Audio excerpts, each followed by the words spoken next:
Your serverless function boots in 12 milliseconds and dies 300 milliseconds later every time you refresh a web page. Traditional virtual machines, VMs, take minutes to boot and eat gigabytes of RAM just to run one microservice. Containers shave that down to seconds and megabytes, but they still carry a full OS kernel and 60 unused daemons kicking around. Unikernels and serverless computing strip the OS down to the bare metal of what your code actually needs. No shell, no init system, no /etc/password, just a single address space that boots directly into your function. Library OS. Instead of an OS image, you compile your application against a minimal library OS like Mirage OS or Unicraft. The linker pulls in only the drivers and syscalls your code uses, say, a TCP stack and a file system driver, but no cron or SSH. Specialized kernel. The build step produces a tiny, single-purpose kernel that runs in ring 0, kernel mode, with no context switches. On x86-64, that means a 20 kilobytes to 200 kilobytes binary. Hardware virtualization. You launch this binary as a VM using KVM or Xen.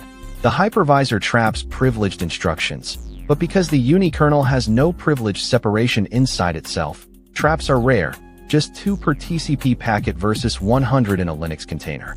Single address space. Every function call jumps straight into the compiled binary. No system calls, no page faults, just direct jumps. Benchmarks show 10 times lower latency than Docker on the same hardware. Boot sequence. The CPU starts in real mode, jumps to a 64-bit entry point, enables paging in 10 instructions, initializes the NIC driver, and begins listening on port 80, all in under 100s. Memory footprint.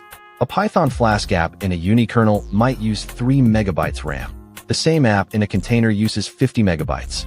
That's 16 times less, so you can pack 10,000 of them on a single host. Cold versus warm start. Serverless platforms like AWS Lambda use a trick. They keep a pool of pre-warmed VMs, called snapshots or firecrackers, that boot in 12 milliseconds. The Unikernel's deterministic boot means the snapshot is tiny and restores in one go. Security surface.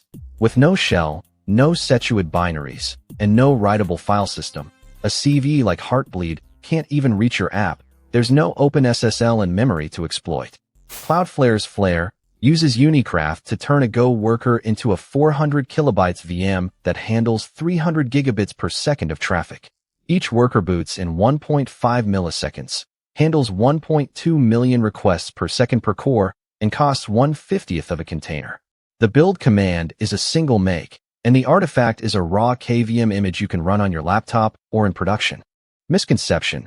Unikernels are just Docker with less stuff. Correction. Docker runs atop a full Linux kernel. A Unikernel is the kernel. Docker containers still trap to the host kernel for every syscall. Unikernels trap only for hardware events like NC interrupts.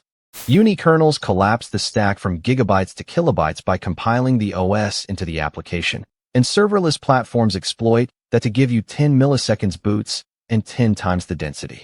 Subscribe to TechWithJoel, and I'll break down how something like this actually works every single day. No buzzwords, no filler. Ever wondered how a container escapes? Drop a comment, and I'll explain it next. Subscribe to TechWithJoel.